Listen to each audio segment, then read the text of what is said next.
Hello YouTube. Bon, du coup, on va continuer le let's play d'Elden Ring. Dans cet épisode, on va aller ici. On va aller utiliser la gesture que nous avait donnée Calais. Parler à un PNJ. On va aller s'occuper du fort qui est là. Et ensuite, on va finir ce qu'il y a autour. J'espère que ça va nous prendre une vingtaine de minutes et pas moins. Hop. Donc on s'était équipé de la gesture. On va s'occuper des chauves-souris qui sont là.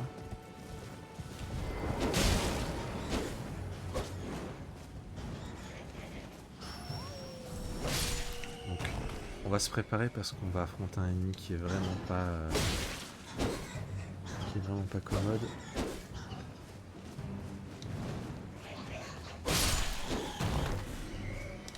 Alors, je me suis juste permis pour récupérer ça.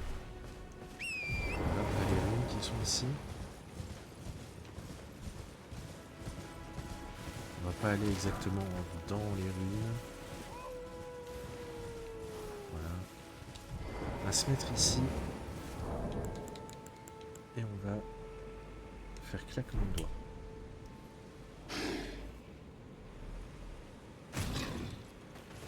Et on va parler à ce PNJ qui s'appelle Blade. On le reverra plusieurs fois dans le jeu. Et il nous demande de l'aider à tuer un boss. Qui est pas bien compliqué. Alors là, c'est la partie où ça devient tendu. Je me permets de me buff.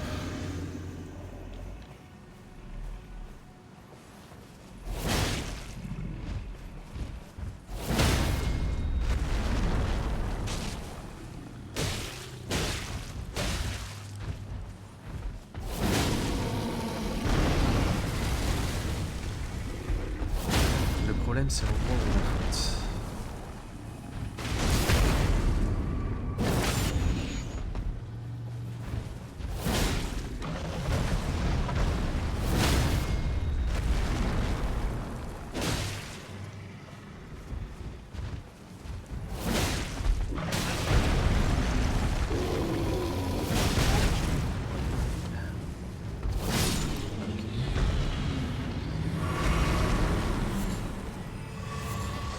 Le tuer, ça nous permet de récupérer tout ça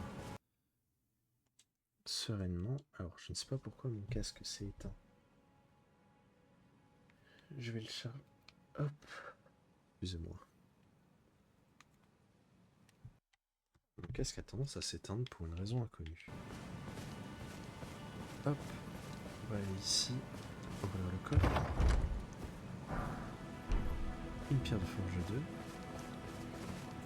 Et maintenant qu'il n'y a plus l'ours qui garde la cave, on peut y aller.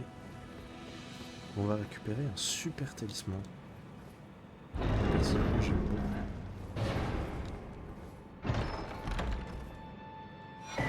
Le talisman de la hache, ça va augmenter les dégâts de vos attaques chargées. C'est vraiment très fort. D'ailleurs, je vais m'équiper tout de suite. Ensuite, on va aller ici. On va s'occuper du coup du Fort 8.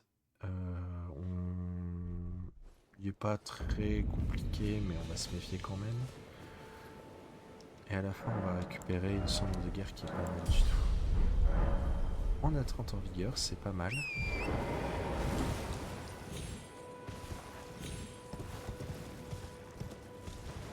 Donc là, on va faire attention parce qu'il y a une baliste qui nous attend. Voilà, on a vu les carreaux. On va passer tout de suite sur le côté et on va avoir plusieurs ennemis à tuer. Un premier ici. Vous voyez, il y a un peu de monde. Ici, il y a un arbre. Hop. On récupère le ça fera une potion en plus.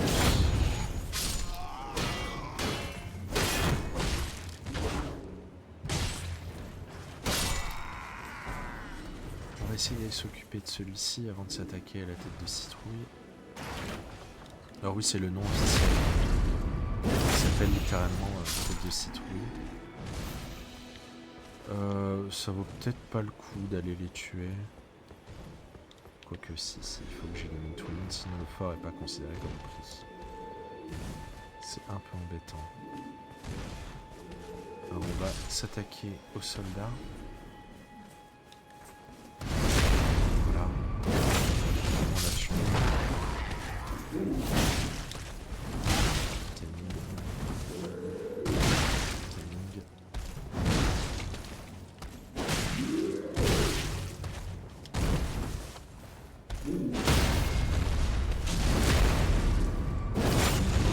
Récupérer leur casque à un taux de drop très faible. Ça doit être même pas 1%. C'est le meilleur casque du jeu. Le problème c'est qu'il est très très lourd. Voilà. Alors quand je dis que c'est le meilleur casque du jeu, toutes les attaques qui sont faites dessus rebondissent. C'est très fort. Ça donne beaucoup de posture. Ça donne beaucoup d'armure. Après voilà, c'est très lourd. Là, on a plein de rats. On a aussi des serviteurs qui nous jettent des bombes incendiaires. On va faire attention parce que on ne veut pas qu'ils nous jettent une bombe incendiaire à côté de ces tonneaux. Parce que ce sont des tonneaux explosifs.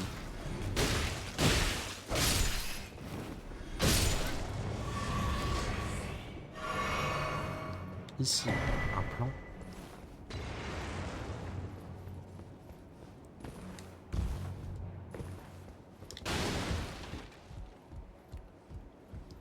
Encore un serviteur là. Avant de monter, on n'oublie pas de tuer le soldat qui est à la baguette. Sinon, ça ne compte pas le château. Ah, on a récupéré une dague, c'est très très bien. Ça nous évitera de l'acheter. Alors ici, on va avoir un serviteur et dès qu'on va monter, il y aura un chevalier. Donc, voilà, on va devoir un peu les enchaîner.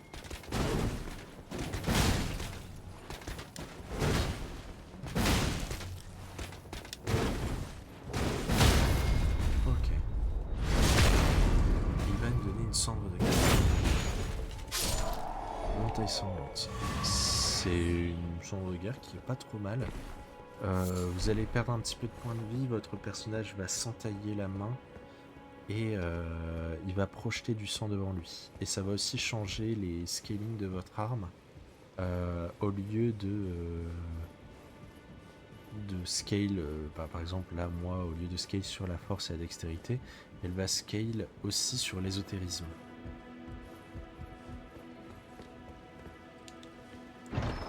Hop, on monte, on récupère le médaillon de Dectus gauche. Donc on a fini avec ça. On va retourner voir Kenneth.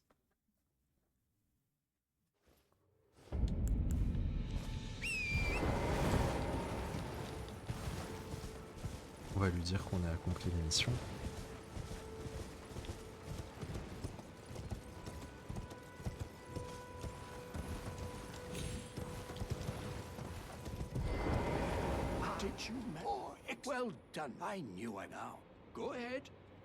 Alors, il donne une dague en acier monde, c'est une super dague.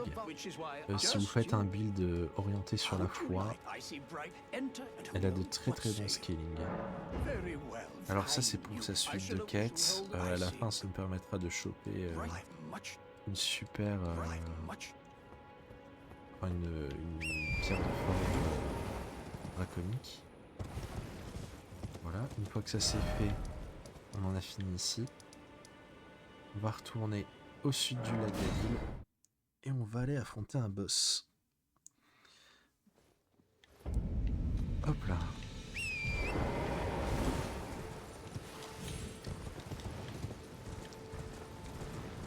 Donc on va plein sud. Donc on va faire avancer la quête de Blade. Les PNJ qu'on a vu aux ruines des bois brumeux. Et on va faire sa quête. Hop. On rentre. Et pour faire sa quête, du coup, on va activer sa marque qui se trouve ici. Si vous lui avez pas parlé, elle la rattrape pas. Hop là. Et c'est parti, on s'avance ici.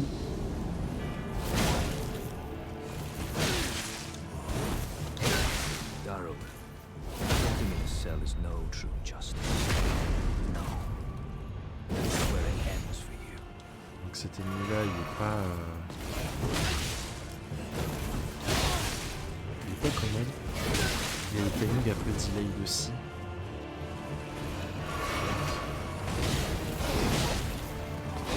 Après, il a pas été là pour nous aider.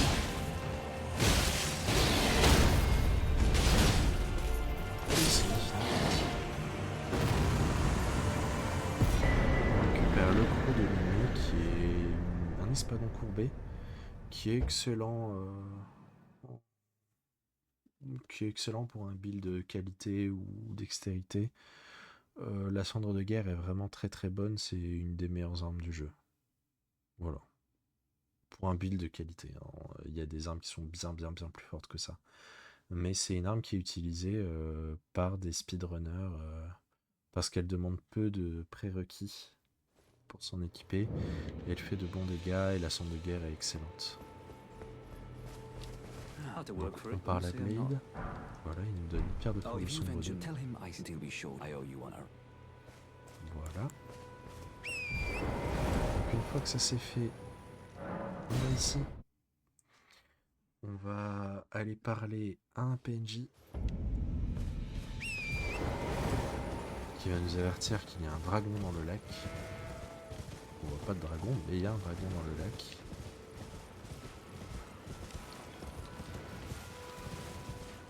On va aller s'occuper de ce champ de bataille là. On va récupérer une arme. Voilà. Je vous conseille de lui parler, c'est totalement optionnel. Mais... voilà. Donc on va s'occuper de ce champ de bataille. On va tous les tuer. Petit à petit.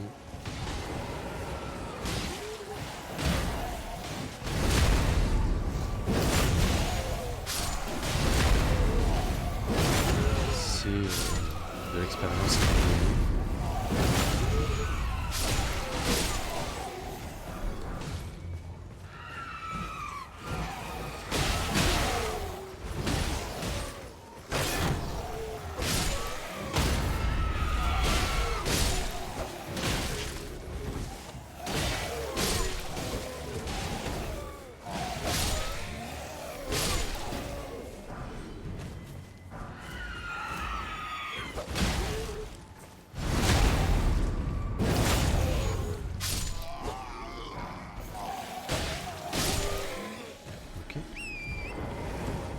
Ça fait, on va aller ici au sud-est. Je pense que c'est au-dessus, mais je suis pas sûr. Oui, ici. On va aller ici. Hop, et on va longer. Ah non, c'est peut-être en dessous. J'ai rien dit. Voilà, oui. Hop, on va au sud. Il y a encore quelques semi-humains.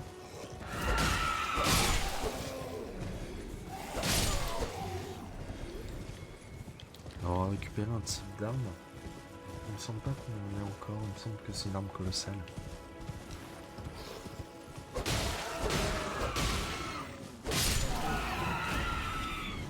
Merci, merci.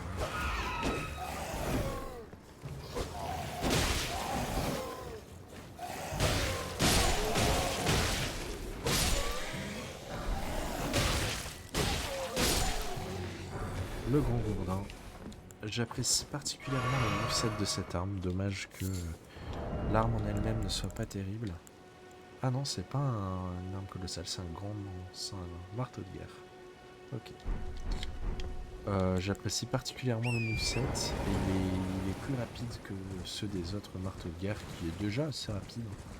Mais il est plus rapide que les autres, il a un bon scaling, mais le problème c'est qu'il y a mieux, quoi.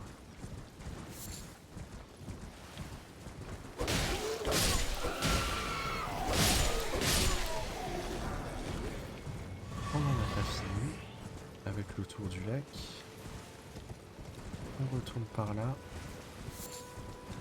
Et on va avancer jusqu'à la prochaine grâce. Qui se trouve ici.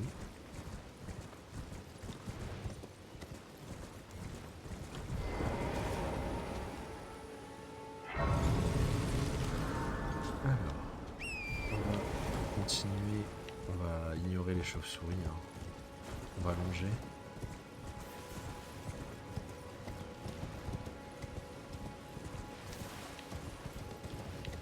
Et normalement, vu que dans l'épisode précédent on est allé au niveau de la cabane de l'artiste, dans le coin, je vous montrerai où est-ce que c'est, si je le trouve, il me semble que c'est là. Oui. Hop. Ça correspond à la vision de la peinture. On récupère un casque. Donc on est pile ici. Voilà. Il y a encore un truc à récupérer. Ici. Faites attention à ne pas tomber.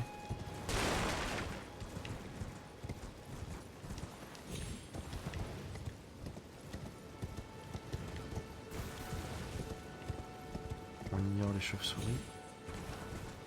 Ici, on fait bien attention. On va essayer d'atterrir sur la plateforme là. Ça va pas être évident. Surtout si on se fait embêter. Ok. On a réussi. On va ici. Pareil, on se laisse tomber. Et là, on va essayer de viser là. Et on va essayer de tomber dessus aussi. Voilà. Là, on va rencontrer un nouveau type d'ennemi qui patrouille. Voilà, il est là. On va attendre qu'il passe. Alors, il peut être surprenant. Ne le sous-estimez pas en début de partie.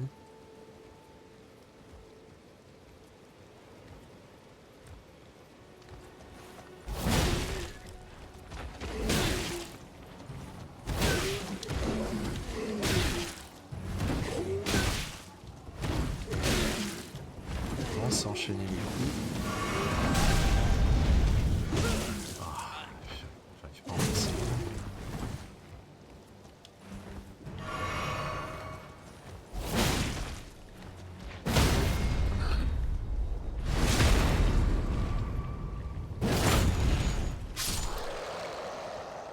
En le tuant, on récupère la cendre de guerre gravité, c'est le sort qu'il a fait.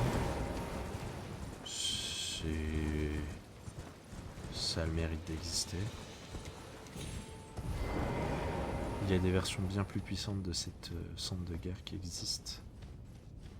Et on rentre dans la grotte et on récupère ça. Et regardez où est-ce qu'on est. Au tuto. Je vous avais dit qu'on allait récupérer cet objet. Donc voilà, on en a fini avec le tour de Nécrolimbe, du lac, hein, autour, et il y aura l'exploration du lac après. On a exploré tout ce qu'il y avait à faire dans les bois brumeux. Ici, hop, on a tout exploré. Du coup, je pense que ça va être un épisode un petit peu plus court que les autres. Il fera que 19 minutes au lieu de 25 à peu près. Parce que je me vois mal commencer une nouvelle section. J'aime bien les trier un peu par arc, on va dire. Du coup, dans le prochain épisode, on va commencer à s'attaquer au lac d'Aguil. Je vais me téléporter ici. On va prendre un niveau, je pense. Ah, c'est vrai, on a une graine dorée. On passe à 31. C'est pas mal. Combien j'ai de pierre? 18. Je peux me permettre d'améliorer mon arme.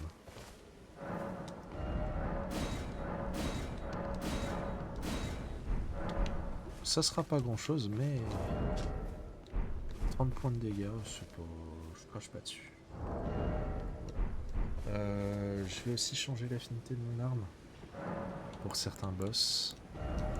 Ça sera plus intéressant. On va partir sur une épée droite sénoriale sanguine en affinité 100. Voilà. Pour certains boss, ça va être pas mal. Voilà, du coup je vous fais des bisous YouTube et je vous dis à la prochaine.